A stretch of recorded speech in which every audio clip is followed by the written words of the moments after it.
Yes! And people will love it. They need to be punished. They need to be bent over and presented to Todd Howard himself. He can ask the AI what human intentions he should give them. Samide-san YouTube! Today we're going to be reacting to Fleekazoid's new video on the Starfield DLC, everybody's favorite Bethesda game. If you didn't already know, I stream right here on this channel around 10 p.m. Eastern Standard Time on weekdays. I'd love it if you could pop by and say hello. And without further ado, let's get right into it. That's the last time I'll say nice things about a game. How was I supposed to know that word was a slur? We have fun. What word? What word? On here. Hi, Fleek. Starfield's Fleek. new update is out, and it's already cured this man's cancer. This new update's been pimped as Starfield 2.0. Todd Howard is insisting that it isn't, but that Todd Howard. My favorite boy failure. Where's Fallout 5, Todd? isn't, but that's just our little retard the modest Howard. That's what I call him. Underselling as he always. He really is a saint. We are over 200 endings. That is not an exaggeration. Todd Howard talking about how they made 200 endings in Fallout 3 and how they accomplished it. Wow! 200 different slideshows to watch. Does. People are saying this update is gonna fix everything that's wrong with Starfield. How dare you, Bethesda? That's the modder's job. Some people say the game can't be fixed. I agree. Because you can't fix perfection. Yes! Can you fix a perfectly inflated tire? No.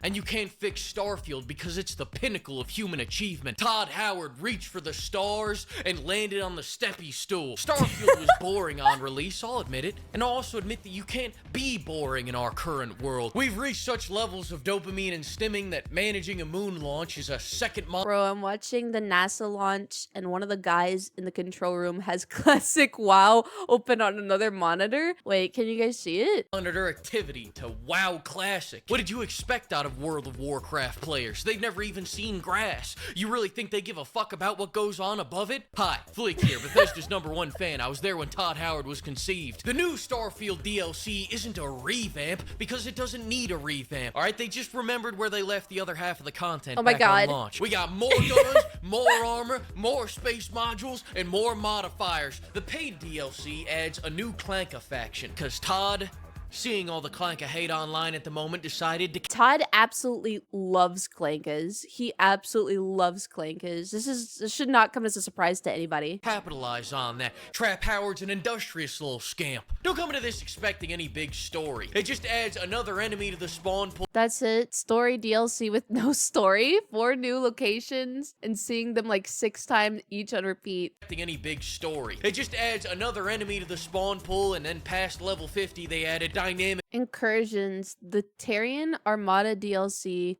also adds the new incursion system. This can occur almost anywhere in the settled systems. They are both key part of the DLC storyline as well as repeatable content with great loot to collect.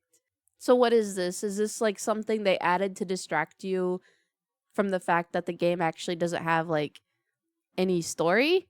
New space encounters have been added to the game and their frequency has been increased to give you even more reasons to get out there and explore space.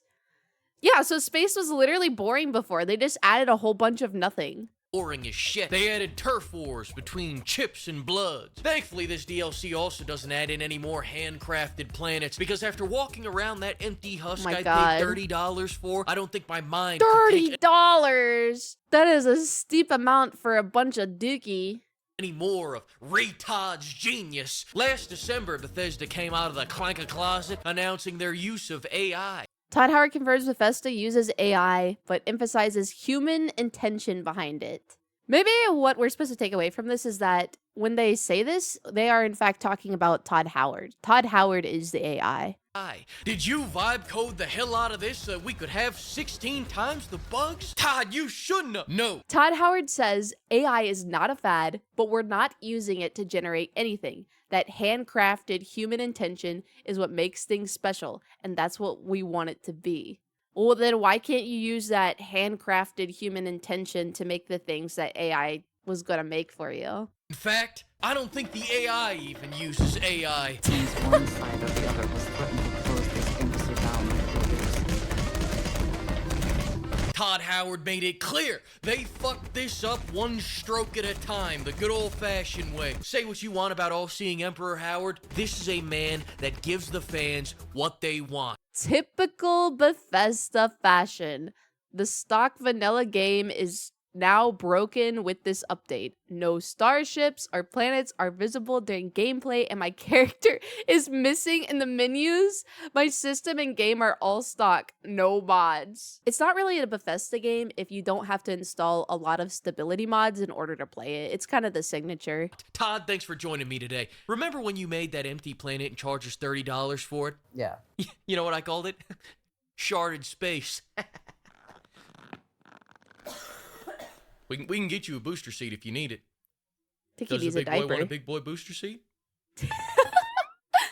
Folks, we'll be right back with a booster seat. On the free side of things, the Free Lanes update finally lets you fly from planet to planet. Since launch, you've been asking for more options for space travel, so we've added the ability to freely fly between planets in the star system. As they say, zoom between planets, really a core fundamental part of any space sim or space fantasy is being on your ship and flying from location to location. which is why they added it to theirs. Yes, we finally added the bare minimum to the game, guys. No need to thank us. The award-winning creators of Elder Scrolls V, Skyrim, and Fallout 4. 3 years after launch. And just as a middle finger to all those people making posts on Twitter, Todd slammed in a mandatory section in the beginning where you're forced to fly from planet to planet for 20 minutes. Todd, thanks for joining me again. What do you think we should do to all those people that made all those mean Twitter posts? Punish the fuck out of them. Yes! And people will love it. They need to be punished. They need to be bent over and presented to Todd Howard himself. He can ask the AI what human intentions he should give them. Agree more. Where is that booster seat? Then again, a little thing I like to say, Starfield is like life. I'm 40 hours in and I already want to end it. My favorite part of this DLC, if I can choose between all this good stuff, is that in the announcement trailer, this guy is wearing a visor indoors. Several new armor sets were added to the game, which is great because in the base game, I spent 50 hours walking around looking like an asshole. They wanted to make me feel like I was a god, but then every armor set made me look like the Michelin Man. Now after the update, I don't look like the Michelin Man. I am the Michelin Man. They call it tripping the breakers, a new social media term sweeping the nation. The trailer had Keith David in it. Outstanding choice. He was in Mass Effect, the game I should be playing right now. This is Starfield. Welcome to hell, motherfucker! The Outposts got overhauled. I wouldn't say they're useful, but, cubes! They added cubes! One cube dies, another rises. We got X cubes, Rubik's cubes, cubicles, and cube-shaped guns. In all of cube-based gaming, we've never seen this many cubes in one place. Hang on, the cube is telling There's me so something. many The cubes. cube is telling me something.